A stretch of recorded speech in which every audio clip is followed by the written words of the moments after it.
Hey everybody. Um, you know, I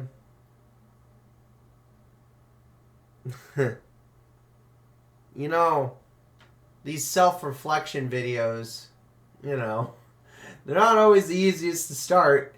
It's once you get the ball rolling and that, it gets a lot easier, but hi. Um, well, this is me. This is a new me. This is a different me. This is a version of me that I didn't think would ever come to fruition in under a year.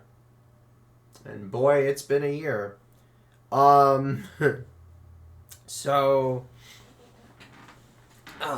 I, where to even begin? So the point of this video is to reflect back on 2021. And I know that's something that a lot of people, on YouTube and a lot of people on the internet usually try and do. And I'm not usually one of those people. I usually just go about my day. New Year's Eve is usually just another day for me. It's not one where I go out and, try and dress nice and go out and celebrate and treat myself and drink and eat and party. I never really got invited to much New Year's Eve or New Year's Day, like parties and shindigs, growing up. So any that I had were just with like family and, friends and loved ones. So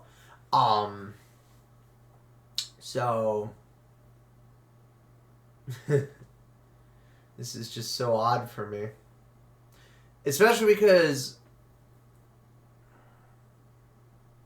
usually when I reflect back on the year, I just kind of do it through my meditation or yoga or walks and just, I don't think much about it. But this year was especially unique and different. And I think the reason why, mentally and subconsciously, why I wanted to make this video was I think I owed it to myself to publicly pat myself on the back. Because I did a lot this year. More than I thought I did. And it was a lot. And there's a lot that I'm very proud of, too. Like just content alone. Like, just making stuff on YouTube and Twitch and Twitter alone. I've made a lot. I actually, I think the first time in years, I actually put my foot back into the door of making stuff on YouTube again. Making stuff on websites again, like Twitch and Facebook and Twitter. Because it's something that I've always wanted to do. Even growing up as a kid, like, you can even go back to my old videos. Old videos that are on the channel, on the YouTube channel, with just me and friends and stuff, and you could tell that I loved making stuff. But a lot of those are very minimalistic. They're just vlogs. They're just me living my life with friends and going to events and maybe some editing here and there. Jokes that I thought were funny back then are now just okay now. So, but I think I owed myself this kind of video because I did a lot. I successfully launched my own YouTube series for the first time in years called The Crash Box. And that has seen some actual mild success. Not a lot, but just mild enough success that I am proud of, that I have put my blood, sweat, and tears into, that I've enjoyed. There's been multiple companies that have reached out to me to send me like care packages, or I've won like sweepstakes from companies that have sent me stuff, or they have sent me stuff specifically to make content with. And my networking skills have gradually, if not greatly, increased. I've received stuff from like PepsiCo, Bubbly Sparkling Water, Cheez-It Grooves, Mountain Dew, Coca-Cola, Quick Trip, Cracker Jack, like a bunch of companies have reached out to me personally, been like, hey, either we've picked you as a winner and we want you to make something out of this, or hey, we've seen your stuff and we'd like to send you something for you to make with. So the fact that I am slowly being recognized by brands is just really cool. And not a whole lot of it was ever sponsored. A lot of it was just kind of, hey, we just want to send you something. But it was still cool to have those opportunities. Which is part of the reason why I actually started Crashbox, was because I thought, what if I made a YouTube series that was just essentially a Loot Crate in video form? You never know what you were going to get each month. So I tried to release Crashbox as much as I could on a monthly schedule, but it just didn't wind up happening for one reason or another, either with delays in boxes, delays in content, filming scheduling issues, issues with technology or recording, just one thing or another. I got affiliated on Twitch. That was another thing. And not only did I successfully start up a side career on Twitch, in just this 1 year alone, in my first real year of streaming, I got to not only 100 followers and had a special, but got to 200 followers and had a special. I've had one official sponsored co-stream from THQ Nordic. I've had 3 official co-streams for Gamescom, Summer Game Fest, and the Game Awards. All 3 of them hosted by Jeff Keighley. I've had companies send me out stuff for taste testing on stream. I got to taste test, different sparkling waters, different snacks, different beef jerkies, different protein bars, and give my review. I got invited to a couple movie screenings even this year because of Crashbox and Twitch and YouTube. They're like, hey, we want you to come out and see this movie and maybe film like a movie review or something. So I got to go to private events this year. Not a lot, but just a couple. I think the nicest one was the VIP event at Dutch Brothers, which, yes, I have content for that I will share in the future. I got to go to a grand opening of a new Whataburger location opening up. I got to go to, like I said, a couple of private movie screenings to check out films before the general public. You know, I got to have these opportunities. And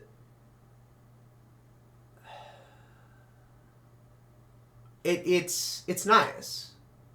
It's really nice.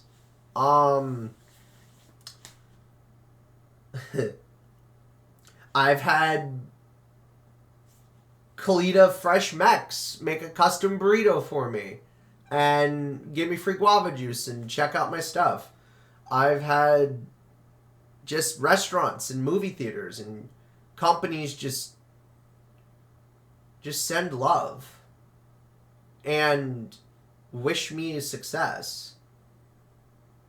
And I think that, to me, is really cool. Now, there was also some downfalls too this year. I mean, I'm not going to sugarcoat it. I've spent, I think, more money on my condo fixing for repairs than I have in last year. Between my AC going out, my water heater tank going out. We got hit with a storm that caused part of my patio to have some issues. You know, stuff on the roof got busted. There was a lot. But there was also, right at the end of the year, my first trip to the hospital, self-admitted for myself. I hadn't been to the hospital since I think I was like 5. So that was a lot. And yeah. I learned a lot about my body and my mental health and spiritual health and physical health this year. I tried to work out as much. I tried to exercise. I tried to, you know, make different things involving the weather and involving like the environment and talking about things. I talked a lot on my streams about mental health and how important, you know, mental health is. You know, this light is terrible, by the way. I'll fix it if it'll let me. You never know. So it's just one of those things that, you know, you don't think about, because ultimately, you know,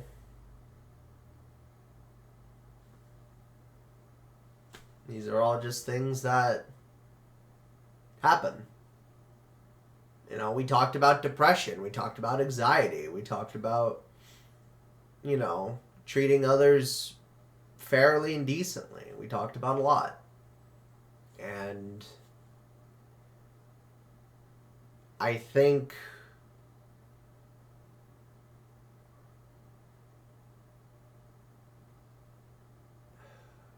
I think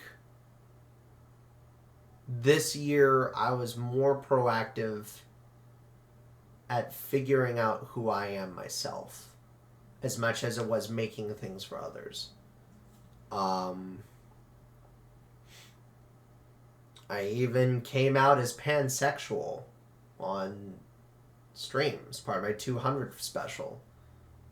And that was something I didn't think I was. I didn't think applied to me. You know, I didn't think, you know,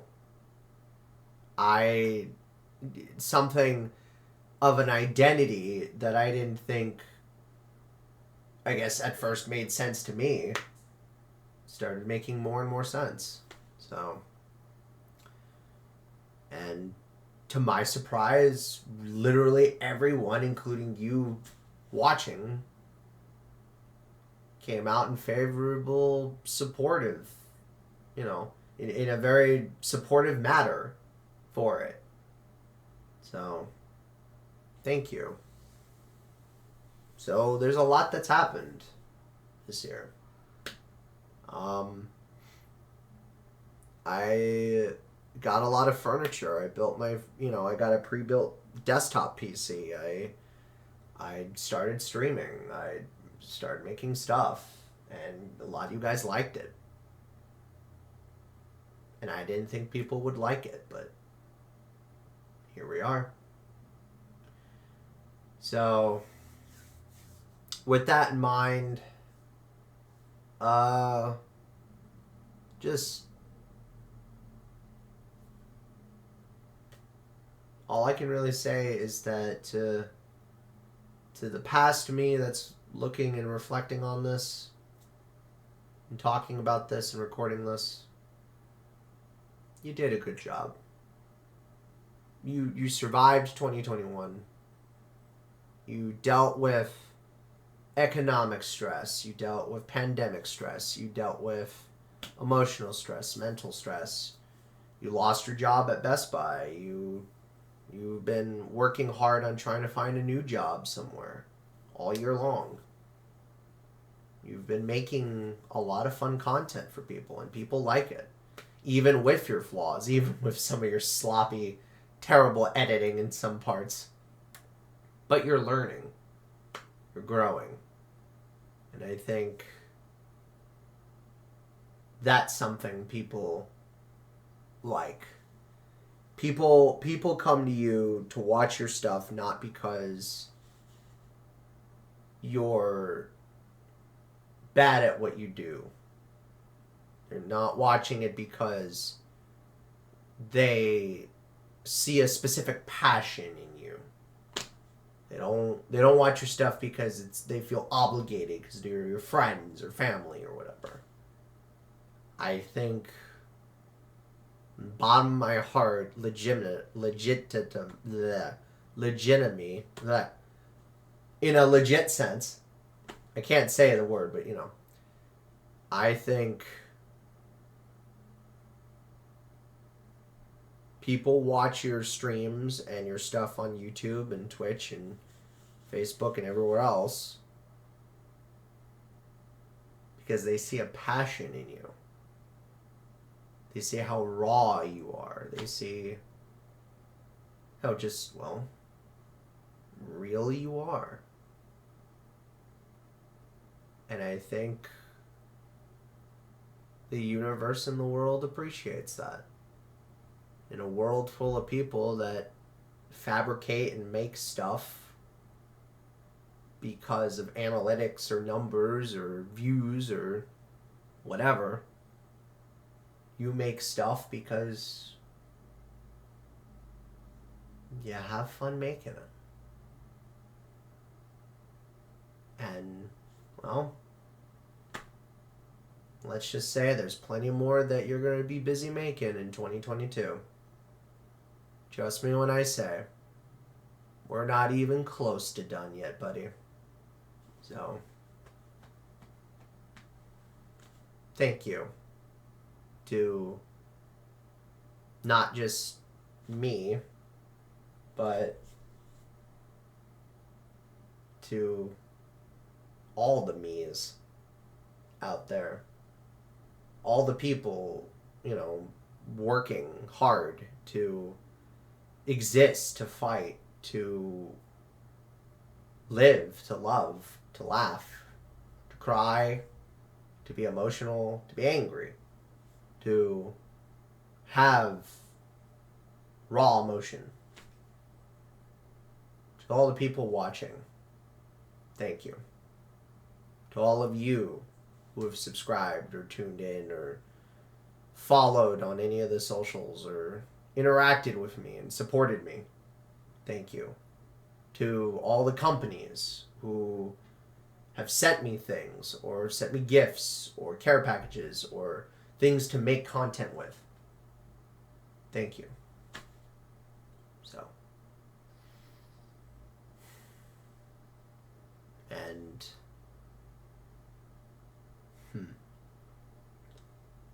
to all the different me's that exist out there in the known multiverse and this big grand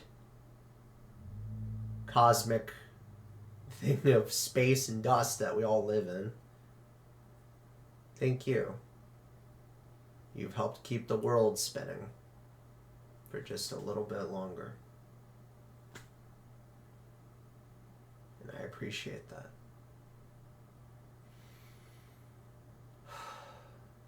Happy New Year. Let's make 2022 even better.